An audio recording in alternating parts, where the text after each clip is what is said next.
Oi, gente. Aqui é a professora Laís e a gente vai continuar o estudo da genética hoje com o módulo 18, que é o módulo que fala sobre a segunda lei do nosso querido Mendel, também conhecida como a lei da segregação independente. Está aí na página 10 da apostila de vocês.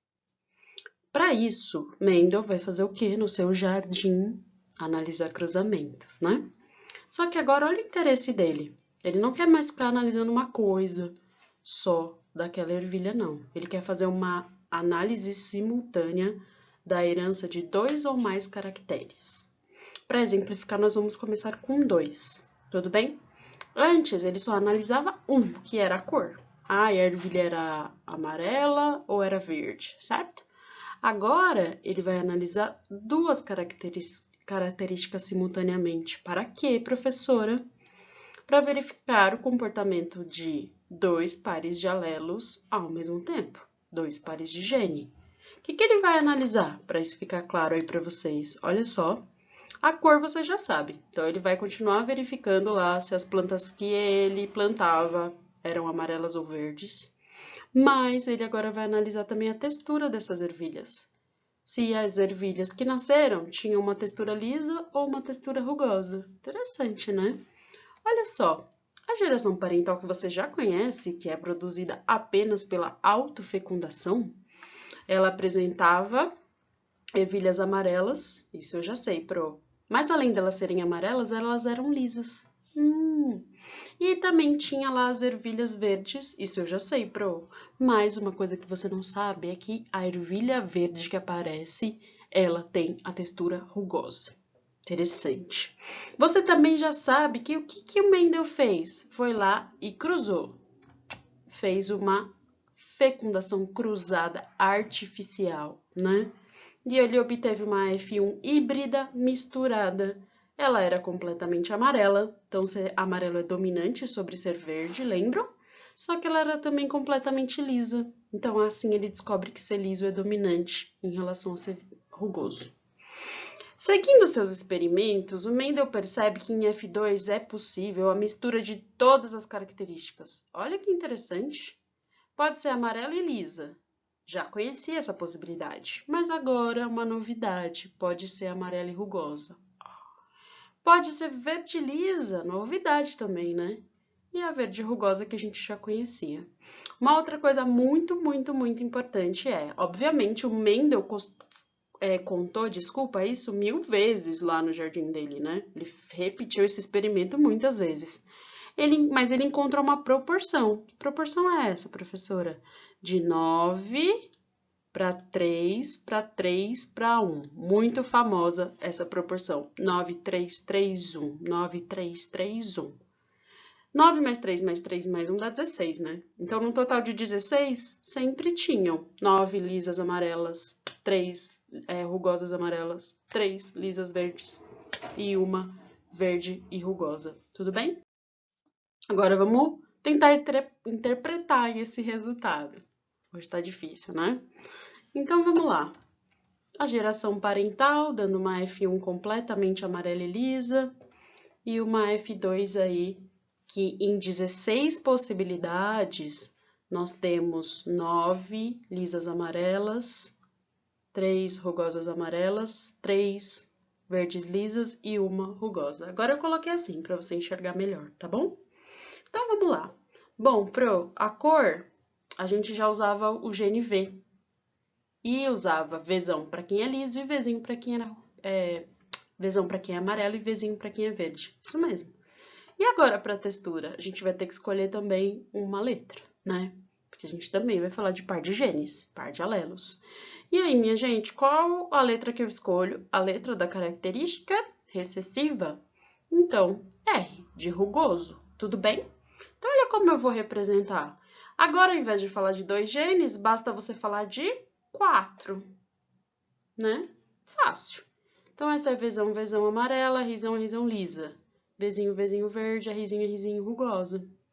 E aí, para elas se reproduzirem, quando Mendel fez lá a fecundação cruzada, o que elas produzem? Gametas. Todos esses alelos aqui vão para o gameta? Não, professora. Então, o que você tem que ficar ligado Na hora de produzir o gameta, existe a segregação. Então, o Vzão tem que ser separado do Vzão, o Rzão do Rzão. E assim por diante.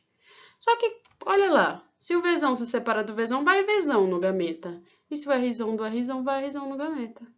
Interessante, né? Tanto que quando esses gametas aqui se juntam, forma a F1. E a F1 é heterozigota. Vzão, Vzinho, Rzão, Rzinho. Eita, Pro! E agora, para fazer a F1 cruzar e formar a F2? Agora vai dar uma treta. Porque existem muitas possibilidades aqui, né? De formação de gameta. Isso que eu quero treinar com vocês. Quando essa planta da geração F1 for cruzar, ela pode formar um gameta com Vzão e com Rzão, certo? E também com Vzão e Rzinho. Com Vzinho e Rzão. Também com Vzinho e Rzinho. Olha lá todas as possibilidades. Vzão, Rzão, Vzão, Rzinho, Vzinho, Rzão, Vzinho, Rzinho. Interessante. E para lidar com tais possibilidades de gameta, existe um quadro, que é o quadro de Punnett, que a gente já treinou, que ajuda muito, né? Como que eu uso mesmo esse quadro, Pro? Você vai pensar para a linha um dos gametas, pode ser os gametas masculinos. E para a coluna, os outros gametas, podem ser os gametas femininos. Porque na hora aí vai ter que rolar uma fecundação, uma união de gametas.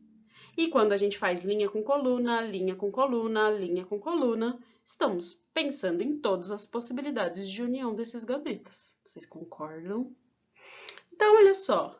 Linha com coluna. Vzão, Vzão, Rzão, Rzão. Tem Vzão, é amarela. Tem Rzão, é lisa. Tá vendo? Vzão, Vzão, Rzão, Rzinho. Tem Vzão, amarela. Tem Rzão, lisa. Pode ser só um Rzão, Pro? Pode, porque ser lisa é dominante. E assim por diante, ó. Todas essas têm pelo menos um Vzão e um Rzão. Olha essa aqui agora. Vzão, Vzão, mas é Rzinho, Rzinho, porque eu uni os gametas possíveis, né? E assim por diante. Linha com coluna sempre, né? Assim que a gente encontra realmente aquela proporção de 9 amarelas lisas para 3 amarelas rugosas, para 3 verdes lisas e para 1 verde rugoso. E eu já te dou uma dica, guarde esta proporção. Por quê, professora? Porque quando você estiver cruzando indivíduos duplamente heterozigotos, você não vai perder tempo na prova fazendo um quadro de Punnett deste tamanho.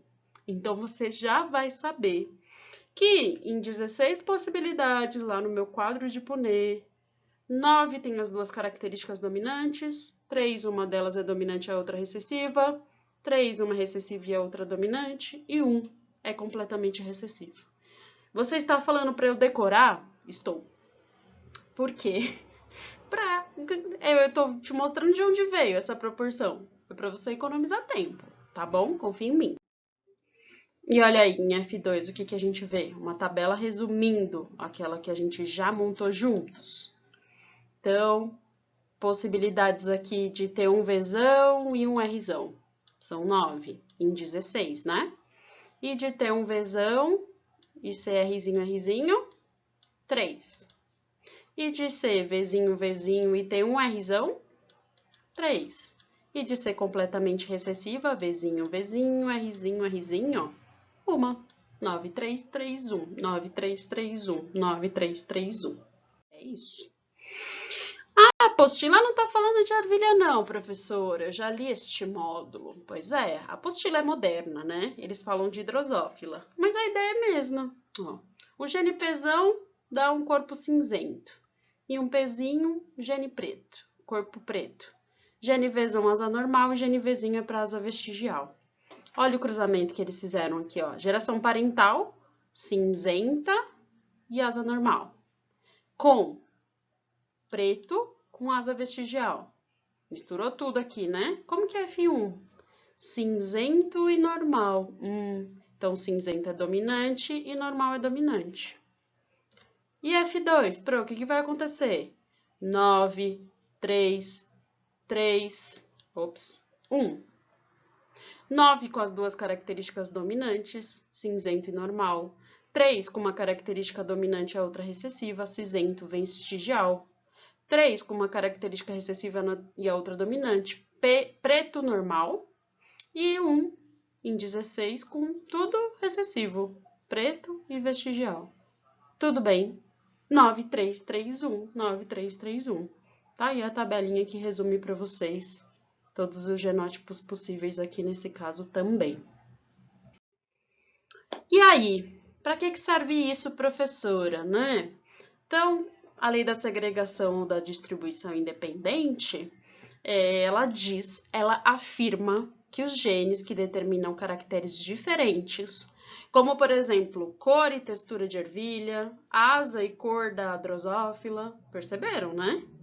Eles se distribuem de forma independente nos gametas e eles vão se recombinando ao acaso. Então, existe todas aquelas possibilidades de gameta lá que a gente analisou, né? Isso também é chamado de segunda lei de Mendel. E na prática, ó, essa lei, a lei da distribuição independente, tem uma aplicação prática na genotécnica animal e vegetal. Olha como é legal isso aqui, hein? Você é um produtor. E aí você sabe que uma flor com pétalas vermelhas é mais cara do que com pétala amarela. Você sabe que uma folha com rugas rugosa é mais cara que uma folha lisa naquela espécie, naquele grupo de plantas. Só que você vê que essas características estão espalhadas, né? Você entendendo de genética, você pode fazer cruzamentos específicos, cruzamentos direcionados para que um indivíduo só tenha todas as características que você queira. E assim você pode ganhar dinheiro, né? Para isso que a gente usa a genética no dia a dia. A segunda lei de Mendel, né? Pelo menos é o que a gente está falando agora. Então é isso, ó. É possível combinar caracteres desejáveis presentes em diferentes variedades no mesmo indivíduo. Os exercícios vão ajudar a gente a entender essa história. Então, página 10. Bora! Na mosca drosófila, considere os seguintes genes. Então, para a cor do corpo, pezão cinzento, pezinho preto. Para o tamanho da asa, Vzão é longa, Vzinho é vestigial. Complete a tabela abaixo indicando, em função dos genótipos, os tipos de gameta. Então, ele te avisou, a mosca tem um genótipo, pezão, pezão, Vzinho, Vzinho. Quando ela fosse reproduzir e formar gameta, qual gameta ela forma? Só um, né? Pezão com Vzinho. Agora, uma mosca, outra, né, que tenha outro genótipo, pezão, pezinho, Vzinho, Vzinho.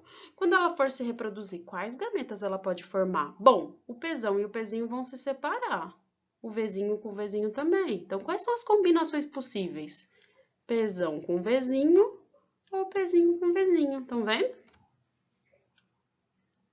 Pezão se separa de pezinho, Vzinho se separa de Vzinho e eles se combinam de todas as formas.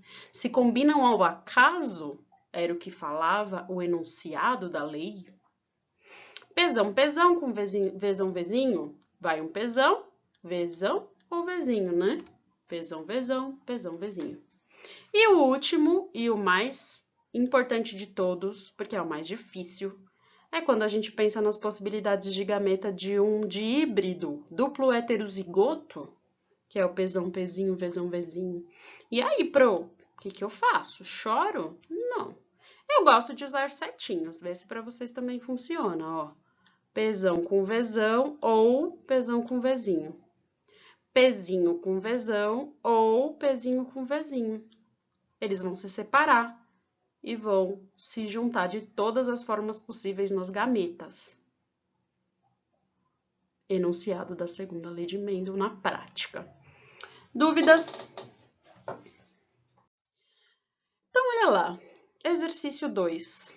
As moscas das frutas do tipo selvagem, que é a drosófila, ela aí novamente. Tem asas retas e cerdas longas. Foram isoladas linhagens mutantes que têm asas recurvadas e cerdas curtas. Os genes que representam esses dois traços mutantes encontram-se em cromossomos diferentes. Examine os dados dos dois cruzamentos mostrados abaixo. Minha gente, tá tudo errado aí essa tabela, né? Então, vocês vão ter que consertar. tá? Nossa, professora, tudo isso? Sim, alguém estava dormindo.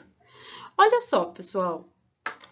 Agora, se a gente considera que reta longa e reta longa cruzaram, tudo bem aparecer. Vai aparecer várias coisas, ó. Mas o que chama mais a nossa atenção é a proporção da segunda lei de Mendel. Você já tem que chegar assim, ó, caçando proporção. Então, 9, 3, 3, 1. Não era 1 sempre o que era tudo recessivo? Então, recurvada e curta? Pois é. Então, cruzaram lá duas com o mesmo fenótipo, reta e longa, e apareceu filhos com fenótipos diferentes, recurvado e curto. E aí? Letra A. Identifique cada mutação como dominante ou recessiva e justifique sua resposta. Então, as duas mutações, né, ó, ser recurvado e ser curto, significa recessividade. Por quê? Pais iguais tiveram filhos diferentes. Os pais são heterozigotos e o filho é recessivo. Já vimos isso, né? Seguindo, letra B. Especifique os símbolos gênicos e, para cada cruzamento, determine o genótipo dos genitores. Então, vamos lá. Rzão vai para retas, e Rzinho é uma recurvada, então. Czão vai para longa, já vou colocar o genótipo das curtas, Czinho. Então, como que era esse cruzamento 1 aqui, ó, de reta longa com reta longa, dando recurvada e curta? Eram heterozigotos para as duas características, né? Retas e longas heterozigotas. E a segunda, pessoal? Essa aqui, que é recurvada e longa, recurvada Rzinho e longa, Czinho. E essa aqui que é reta e curta, Rzão, Czinho, Czinho. Por que, professora, você está dizendo isso? Porque, ó, essas aqui tem que ter descendentes Czinho e Rzinho. Estão vendo? Porque ela também tem todos os fenótipos possíveis aqui como descendente. Então, esse é o único genótipo que a gente pode pensar para ela. Certo? Exercício 3. O quadro ilustra um experimento que utilizou ervilhas de cheiro, em que as plantas parentais pezão era de linhagem pura. F1 apareceu liso e amarelo. Já conhece essa história. Agora presta atenção, hein? Ele pegou F1 e cruzou com o P2 de novo, ó. Pegou o pai, a geração parental. São ervilhas, hein? Tá tudo bem. E aí, em F2, ele teve 25% liso e amarelo, 25% liso e verde, 25% rugoso e amarelo e 25% rugoso e verde. Pessoal, o que está acontecendo aqui? Todas as misturas possíveis, professora? Pois é. Isso significa o quê? Que está rolando aqui uma segregação independente. E olha só que interessante. Só é possível, pensando em citologia, que a gente aprendeu lá no comecinho do ano, né? Só é possível existir segregação independente se esses genes estiverem em cromossomos diferentes. Vou dar um exemplo aqui para você visualizar. Por exemplo, o gene Vzão e o gene Rzão estão aqui. Não existe durante a formação de gametas a separação dos cromossomos homólogos e a separação das cromátides irmãs? Então, a gente consegue pensar em todas as misturas possíveis aqui. Agora, minha gente, se esses genes estão no mesmo cromossomo, só um exemplo, hein? Vai existir segregação independente aqui, professora? Não. Porque o Vzão, que é para liso, para amarelo, vai junto com a Rzão sempre que é para liso. Então, eles não vão se misturar de todas as formas possíveis, tá bom? Então, não. E quando os genes estiverem assim, no mesmo cromossomo? A gente vai estudar. Nos próximos módulos aí eu vou falar sobre isso com vocês, tá bom? Então, letra E.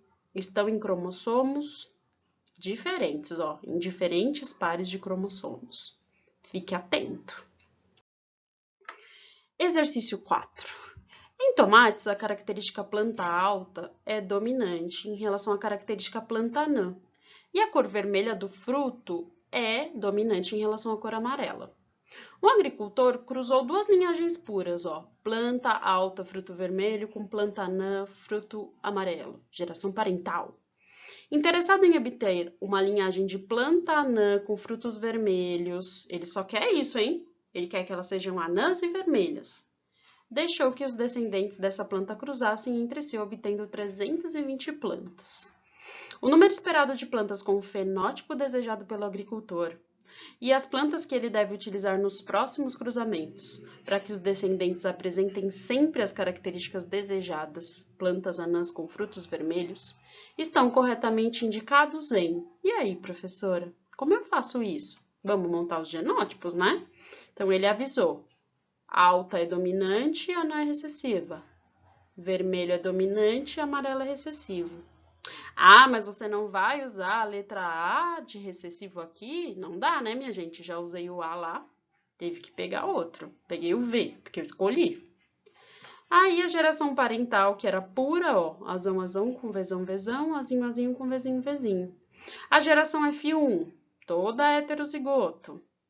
A geração F2, dá para fazer o quadro de Punnett? Dá, mas você vai gastar muito tempo. Por isso, precisa saber a proporção de 9, 3, 3, 1. O que ele queria mesmo, minha gente?